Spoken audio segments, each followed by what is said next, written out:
제가 며칠 전에 서울에 있는 롯데월드 타워에 가봤거든요. 거기 맨 꼭대기층에 올라가면은 그 전망대가 있어요. 바닥에 이렇게 내려다 보이게 돼 있는 전망대인데 거기 밑에서 내려다 보니까 그 서울에 있는 아파트들이요 다 하늘에 들어오는 거예요. 얼마나 아파트들이 많은지 정말 하늘의 별과 같이 많더라고요. 근데 그 많은 아파트들이 주인 없는 아파트가 있게요, 없게요? 네? 주인 없는 아파트가 하나라도 있겠어요, 없겠어요? 하나도 없어요. 다 주인이 있더라고요. 그 많은 차들도 다 주인이 있습니다. 그 넓은 땅덩어리도 다 주인이 있고요. 다 세상에는요, 다 주인이 있더라고요. 우리 인생도 마찬가지입니다. 우리 사람도 주인이 있어요. 나도 주인이 있습니다. 여러분도 다 주인이 있어요. 그 주인이 누구실까요? 하나님이세요. 하나님이 세상을 창조하시고 또 하나님이 사람을 창조하신 바로 창조주가 되세요. 성경을 딱 펴서 보면 1장 1절에 태초에 하나님이 천지를 창조하신지라 딱 기록되어 있습니다. 사람의 인생은 여기서부터 갈리거든요.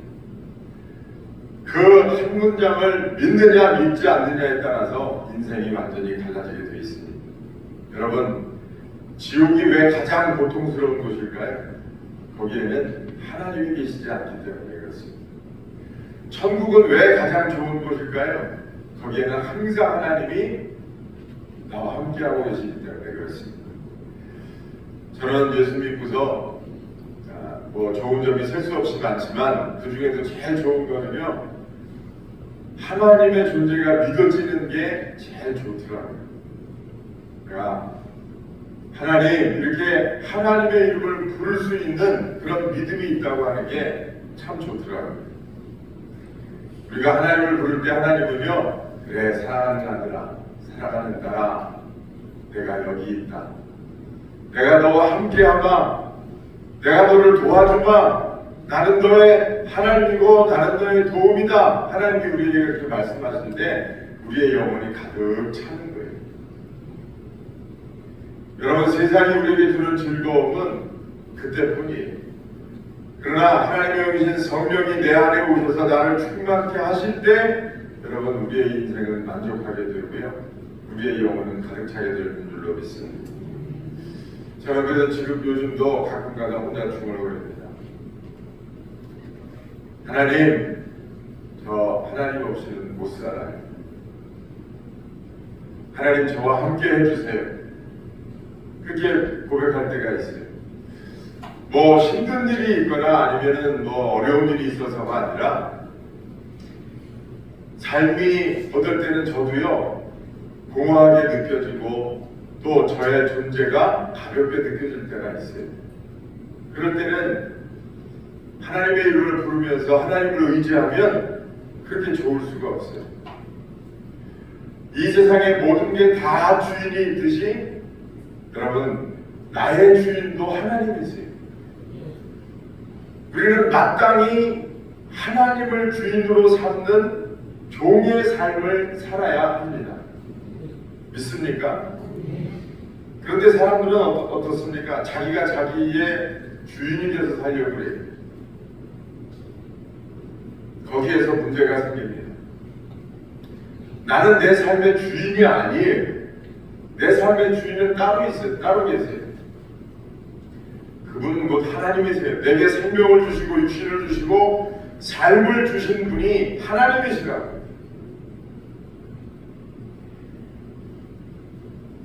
그 하나님께서 세상을 창조하시고 저와 여러분들의 주인이 되셔서 하나님이 뜻하시는 대로 우리를 이끌어 가시기를 원하세요. 하나님이 원하시는 대로 우리를 이끌어 가시기를 원하시는데 그 길은 좋은 길일까요? 나쁜 길일까요? 하나님이 우리를 이끌어 가시는 길은 반드시 좋은 길이고 복된 길이고 그 길은 가장 귀하고 좋은 길입니다. 그 사실이 여러분들에게 다 믿어지시기를 바랍니다. 왜 우리가 하나님의 길에 순종하면서 가지 못합니까? 사실은 확신이 없어서 그래요. 내가 하나님께 충성하면서 가는 것이 정말 나에게 가장 좋은 길이라고 하는 확신이 없기 때문에 순종하지 못하는 거예요.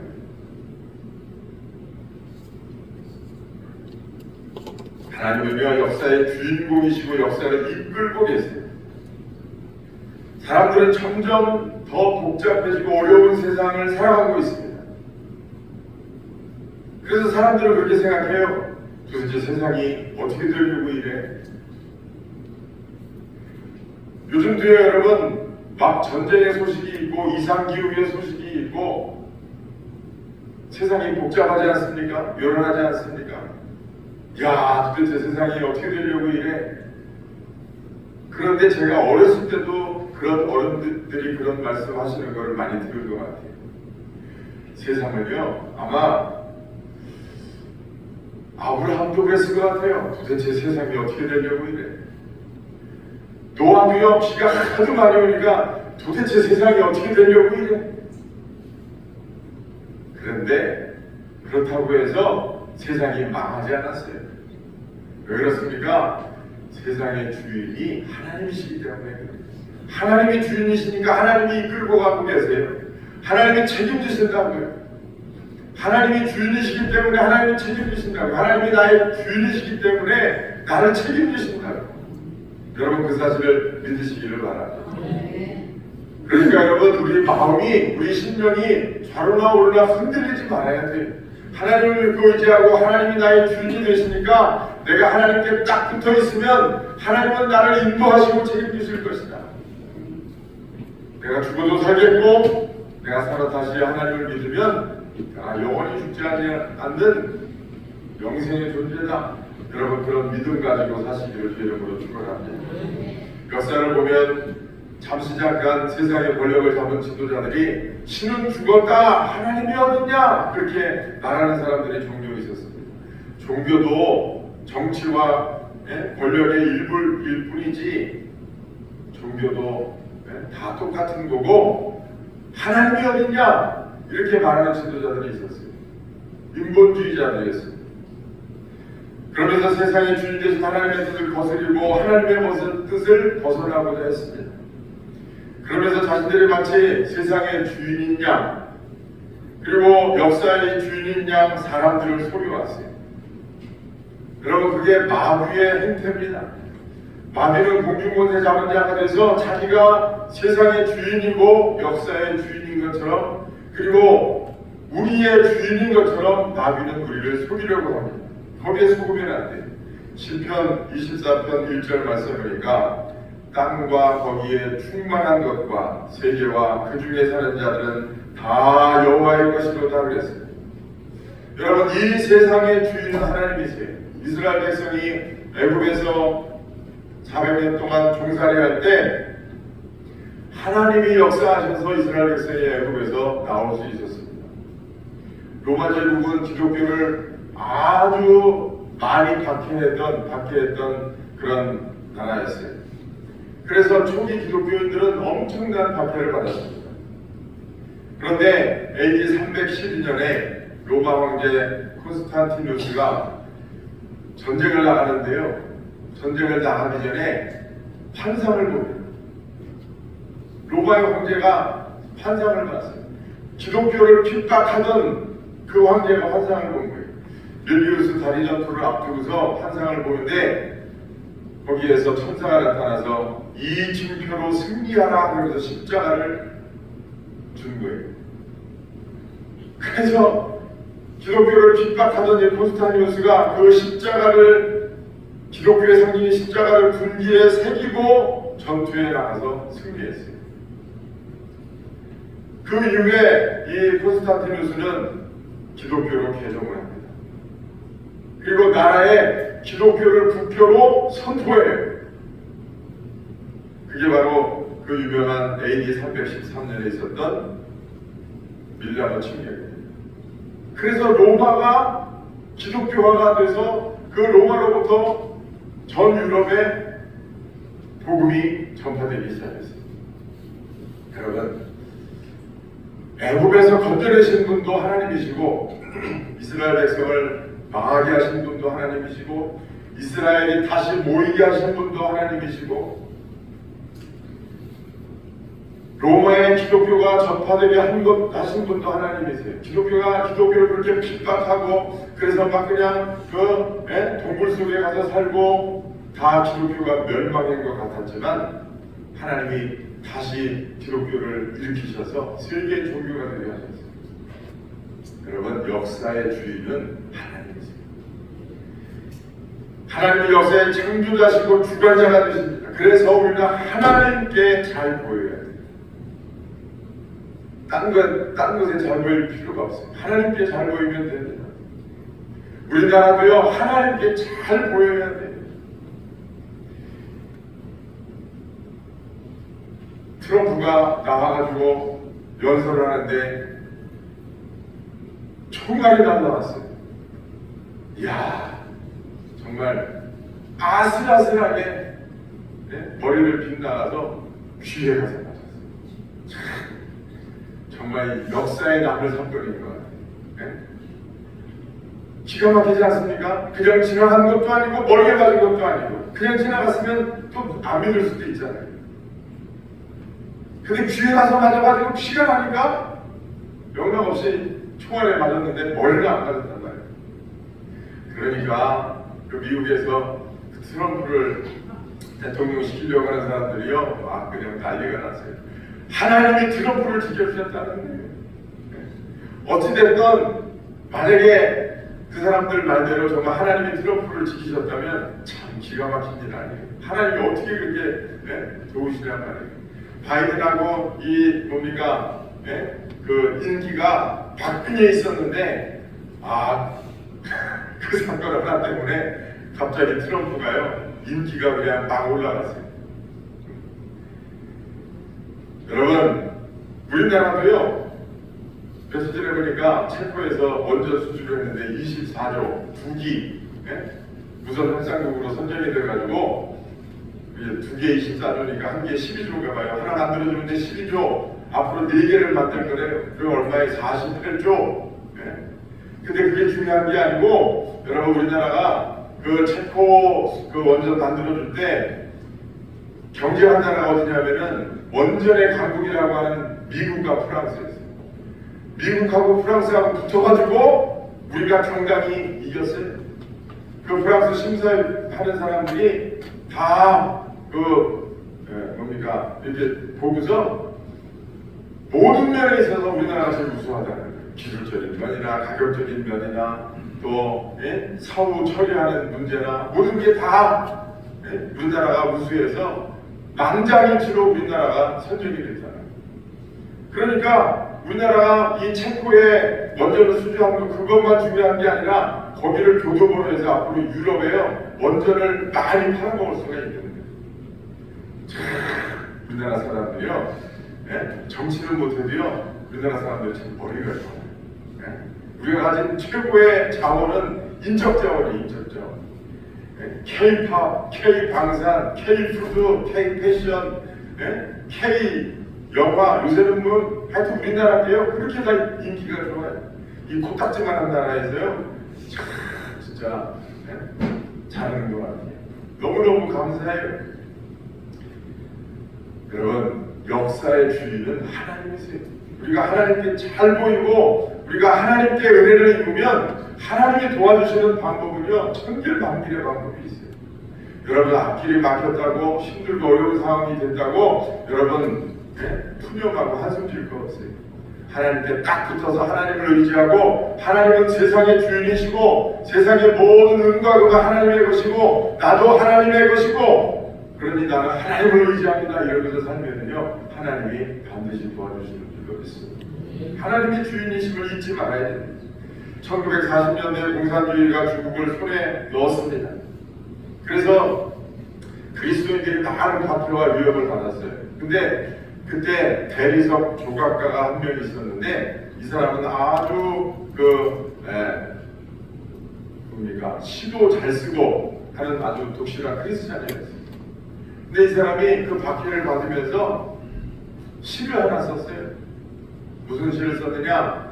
조각가가 큰 이제 그 바위를 앞에 두고서 점을 쫙 하면서 이제 형상을 만들잖아요. 그거를 보면서 시를 썼는데 그 시의 주제가 뭐냐면 하나님께서, 그러니까 조각가가 점을 쪼개가면서 형상을 만들어내듯이 하나님이 이 세상을 다듬으시면서 하나님의 뜻대로 세상을 만들어 가시고 계시다는 그런 뜻을 담은 시 한번 들어보세요. 한 대리석 조각이 그저 말없이 서 있네. 있어야 할 그 자리, 바로 조각가 앞에 그는 숙련된 손길로 아무런 동요도 없이 내치네. 한 번, 두 번. 그러던 어느새 그의 마음속에 그려져 있던 그 모습이 완성되었네. 처음에는 거친 조각칼로 남김없이 모서리들을 깎아내고 마침내 그 형태가 드러났구나. 다음에는 보다 날카로운 도구를 들고 보다 섬세하게 완전한 형상이 이루어질 때까지 한치의 오차도 없는 노련함으로 솜씨 있게 그리고 확실하게 대리석의 모습이 사라지면 사라질수록 그 형상이 더욱 뚜렷해지노라. 하나님도 거룩하게 역사를 다루시네. 영원전에 택하사 자신 안의 사랑을 보여주시기 위해 한 번, 두 번 그리스도의 완전한 형상이 이루어질 그때에 우리는 그분의 주권적인 은혜를 찬양할 것이며 그 대리석 위에 자신의 뜻을 따라 다듬던 그 손길을 감사하리라. 할렐루야. 하나님이 세상을 방치해 놓으신 것처럼, 하나님이 안 계신 것처럼 우리 눈에 그렇게 보일지는 몰라도 여러분, 하나님은요 지금도 조각가처럼 정교하게 하나님의 뜻대로, 하나님이 계획하신 대로, 하나님의 머릿속에 있는 대로 세상을 다듬어 가고 계시는 거예요. 믿습니까? 여러분, 하나님이 나를 방치해 두신 것 같고 나를 내버려 두신 것 같지만 하나님은요 정교한 조각가와 같이 지금도 나를 다듬어 가고 계세요. 지금도 나를 만들어 가고 계신다. 지금도 내 믿음을 하나님이 만들어 가고 계신다고요. 조각가처럼. 우리는요 하나님 앞에 가는 그날까지 우리는 하나님 앞에 다듬어지는 거예요. 그러니까 우리가 하나님을 의지해야 돼요. 하나님 품 안에 살아야 돼요. 하나님의 도우심을 받아야 돼요. 하나님의 은혜로 살아야 돼요. 세상은 주인도 없이 팽개쳐 있다가 없어져 버리는 그런 물건이 아니에요. 이 지구는요 이상기후가 생겼다고 해서 그 이상기후 때문에 망해버리는 그런 지구가 아닙니다. 여러분, 태양이 다 타버리고 나면 온 세상이 다 망하겠죠. 어떤 사람들은 그걸 걱정하는 사람도 있어요. 누가 기름 떼는 사람도 없고 누가 장작을 갖다 넣는 사람도 없는데 태양은요 벌써 수천만 년 동안 그 놀라운 불길을 계속해서 태우고 있어요. 태양을 불태우는, 태양이 불타려면 뭔가가 뜨거운 열이 오든지, 여러분 그 지금도 산에 산불이 나는데 사람들이 뭐 왜 누가 산불을 냈냐, 자연 발화가 제일 많대요. 자연 발화가. 이게 건조하고 온도가 뜨거우면은요 바람 불 때 낙엽이 스치기만 해도 거기 불꽃이 나가지고 그게 산불이 되는 경우가 많대요. 그 왜 불이 납니까? 거기에 태양이 있으니까 불이 나는 거잖아요. 태양이 없는데 거기 어떻게 불이 나겠어요? 그런데 태양은 뭐 다른 태양이 비추는 것도 아니고 누가 뭐 기름을 갖다 떼는 것도 아니고 휘발유 갖다 넣는 것도 아닌데 태양은 그렇게 지금까지 놀라운, 여러분 이렇게 밖에 나가면 왜 화내요? 태양이 불을 밝히니까 화난 거잖아요. 태양만 떨어져 보세요. 대본에 캄캄한 밤이 되잖아요. 그 태양을 누가 불태우고 있는 거예요? 하나님이 태우고 계시다. 여러분, 하늘의 별이 얼마나 많습니까? 이 지구는 그 별 중에 하나밖에 안 돼요. 근데 왜 지구는 그 많은 별들이 충돌하면서 우주의 먼지로 사라져버리는데 왜 지구는 맨날 그 행성학자들이 어느 날 지구가 어떤 별과 충돌할 가능성이 있다, 소행성 충돌을 해서 지구가 위험하다, 그런 소리 저 어렸을 때부터 정말 많이 들었다고요. 근데 지구가 어느 별하고 부딪힌 적 한 번도 없어요. 왜 그렇습니까?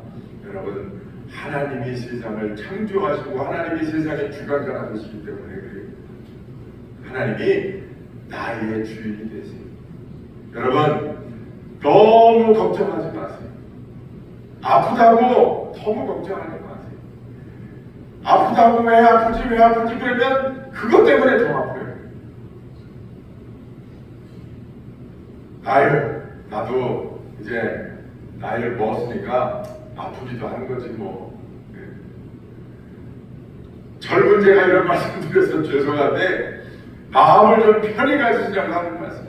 도대체 왜 이런 일이 또 있나? 여러분, 하나님이 지금도 나를 처음으로 다듬고 계세요. 하나님, 왜 나한테 이런 일이 있나? 이러면서 하소연하고 푸념할 그 시간에 하나님 참 감사합니다. 제가 이 일 안에서 하나님의 뜻을 찾게 해주옵소서. 제가 이런 일이 있을 때도 하나님을 의지하게 해주옵소서. 하나님은 저의 주인이시니까 하나님의 뜻이 계신 줄로 믿습니다. 이 일 안에서 하나님의 비전을 보고 하나님의 뜻을 찾아서 제가 하나님께 순종하는 사람들이 해주옵소서. 그렇게 살면은요, 하나님이 그 사람의 삶을 반드시 하나님의 뜻대로 인도하시고 하나님이 복되게 하시는 줄로 믿습니다. 하나님, 우리 전 존재에 구원해 주세요. 구원의 주가 되시는 분이 하나님이세요. 구원의 주인이시라고요. 구원의 주인. 여러분, 요한복음 3장 16절, 하나님이 세상을 사랑하사 독생자를 주셨으니 이는 그를 믿는 자마다 멸망치 않고 영생을 주려 하심이라. 에베소서 2장 8절에서 9절, 너희는 그 은혜에 의하여 믿음으로 말미암아 구원을 받았으니 이것은 너희에게서 난 것이 아니요 하나님의 선물이라고 했습니다. 로마서 5장 8절에 보니까 우리가 아직 죄인 되었을 때에 그리스도께서 우리를 위하여 죽으심으로 하나님께서 우리에 대한 자기의 사랑을 확증하셨느니라 했습니다. 여러분, 하나님만이 구원해 주세요. 석가모니도, 공자도, 맹자도, 이슬람의 무함마드도, 힌두교에도 여러분 구원이 없습니다. 사도행전 4장 12절을 보니까 다른 이로서는 구원을 받을 수 없나니 천하 사람 중에 구원받을 만한 다른 이름을 우리에게 주신 일이 없다 그러셨습니다. 이사야서 43장 11절에 보니까 나 곧 나는 여호와라, 나 외에 구원자가 없느니라 그러셨습니다. 하나님만이 구원의 주가 되세요. 여러분, 사람에게 한 번 죽는 것은 정한 것이요 그 후에는 심판이 있을 거야. 유일한 구원의 주가 되시는 여호와 하나님을 여러분 의지하시기를 바랍니다. 죽어봐야 알지, 죽을 때 가서 그런 소리 하지 마시고 그런 유혹하지 마시고요, 하나님만이 나의 구원이시다, 그런 확신을 가지고 여러분 그 믿음 안에 사시기를 바랍니다. 하나님은 또한 교회의 주인이십니다. 교회는 하나님의 아들 예수 그리스도의 피로 세우신 교회입니다. 이 교회의 주인은 하나님이세요. 하나님이 이 교회를 세우셨습니다. 이 세상을 하나님이 창조하시고 하나님이 주인이시니까 하나님이 지키시고 보호하시고 하나님이 하나님의 계획대로 이끌어 가시듯이 교회의 주인도 하나님이시기 때문에 여러분, 우리 대흥교회도 또 이 세상의 모든 교회도 하나님이 이끌어 가시고 하나님이 인도하시고 하나님이 지키시고 도와줄 줄로 믿습니다. 역사적으로 보면 많은 사람들이 교회의 권위와 능력을 허물기 위해서 온갖 수단과 방법을 동원했습니다. 헤롯 대왕의 손자인 아그리파 1세는 사도 야고보를 칼로 죽이고 베드로를 옥에 가뒀습니다. 초대교회 때 로마의 핍박으로 성도들은 동굴과 광야를 유리하며 풍랑 공동체를 형성해서 숨어서 신앙생활을 했습니다. 그리고 많은 로마의 황제들이 기독교인들을 그렇게 증오해서 사자들을 며칠씩 굶겨가지고 말이에요, 콜로세움에 많은 사람들을 모아놓고 예수 믿는 사람을 그 가운데 세워놓는, 그리고 창살 안에서 그 굶은 사자들이 그냥 그 사람을 물어뜯으려고 창살 안에서 발버둥 부딪히다니까 창살 문을 탁 열어주면 득달같이 달려가지고 사람을 물어줍니다. 두세 마리의 사자가 달려들어서 그 사람을 뜯어먹는 광경을 그 콜로세움 경기장에서 보면서 사람들이 환호하고 좋아했어요. 누구든지 예수 믿으면 이렇게 된다는 걸 보여주는 거예요. 그렇게 핍박을 했어요. 몸에 다 기름을 바르고 창살 안에 사람들이 다 거기에 가둬두고서 불을 질러서 사람들 보는 앞에서 태워 죽였어요. 기름을 펄펄 끓게 큰 가마솥에 기름을 달궈가지고 거기다 사람을 산채로 집어넣어서 거기서 살가죽이 벗겨지면서 죽는 것을 사람들이 보면서 두려워하게 만들었어요. 그렇게 예수 믿는 것을 핍박하고 기독교를 말살하려고 했는데 하나님은 그 하나님의 교회를 오늘날까지 지키시고 하나님은 역사 속에서 교회가 뽑히고 주 예수 그리스도의 교회가 승리하게 하셨습니다. 교회의 주인은 하나님이십니다. 독일의 나치즘이 소련의 공산주의가 수많은 이단들이 역사 속에서 교회를 핍박하고 쓰러뜨리려고 했지만 교회의 주인이신 하나님께서는 단 한 번도 교회를 빼앗기신 적이 없습니다. 교회는 언제나 핍박받을수록 더욱더 성결해지고 더욱더 강해졌습니다. 교회의 주인은 바로 하나님이시기 때문에 그렇습니다.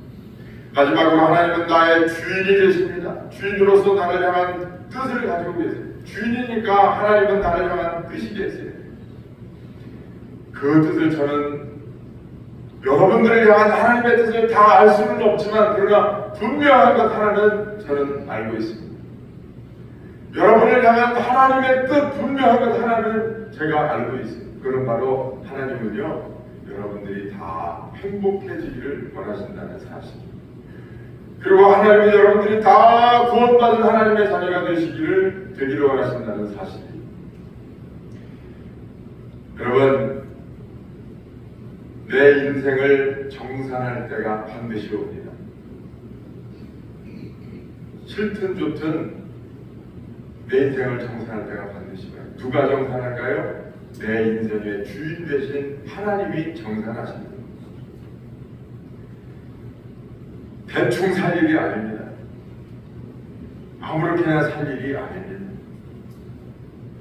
악하고 게으른 종아 네가 어두운 데서 슬피 울며 이를 갈 것이라 이런 말씀을 듣지 말고 우리가 착하고 충성된 종아 네가 참으로 잘하였도다 그런 칭찬 듣는 우리 모두가 되어야 되겠습니다. 우리가 입으로만 예수님을 주님이라 부르지 말고 종된 삶을 살아야겠습니다. 뿐만 아니라 하나님은 나의 주인으로 나를 지키시고 보호하시고 인도하십니다. 제가 결혼할 때 보니까요 저희 집사람이 집에서 키우는 강아지가 있었어요. 그래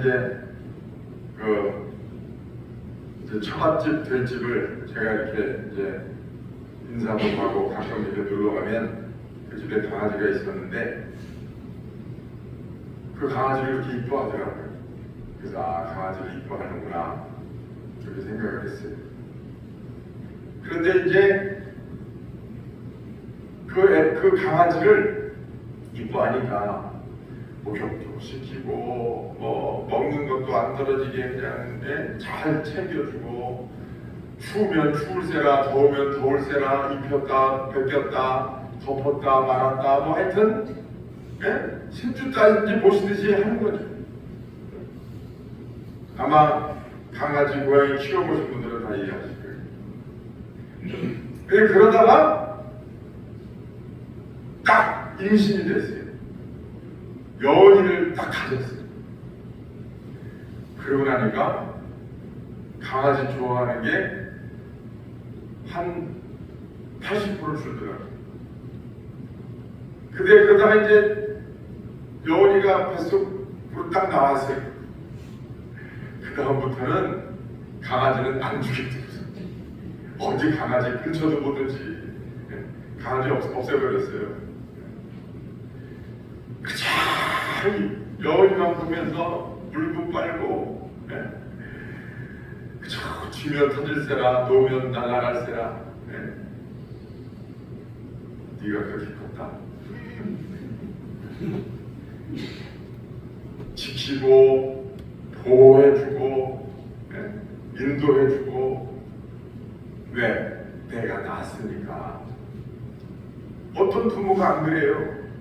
저희 집 앞에 그 고양이들도요, 참 짐승들도요, 새끼 나면은요 기가 막혀요. 얼마나 알뜰살뜰하게 챙기는지 말 못하는 짐승도요 참 기가 막힌다고. 그런데 하물며 여러분, 만군의 주 여호와 하나님이 내가 너를 내 손바닥에 새겼느냐, 내가 너를 잊지 아니하리라 하신 어여쁜 자야 하시는 그 하나님께서 여러분 나를 잊으시겠어요? 하나님은 나의 주인이 되셔서 나를 지키시고 인도하시고 보호하신다. 하나님도 마찬가지예요. 아니, 하나님이 사람보다 더 하시죠. 여러분들을 쥐면 터질세라, 놓으면 날아갈세라. 하나님은 노심초사하시면서 세상 끝날까지 여러분들을 인도하시고 함께하시고 동행하고 계십니다. 여러분, 그 사실을 믿고 여러분 하나님 안에서 소망 가지시기를 주의 이름으로 축원합니다. 하나님은 나의 모든 것 되시는 분이세요. 나의 주인이세요. 오늘 설교의 제목처럼 나의 주인 되시는 하나님이 나와 함께 계십니다. 여러분, 무슨 일을 만나는지 하나님을 의지하고 하나님 품 안에서 안식을 얻고 하나님 품 안에서 힘과 소망을 얻는 저와 여러분 되시기를 주의 이름으로 축원합니다. 기도하겠습니다.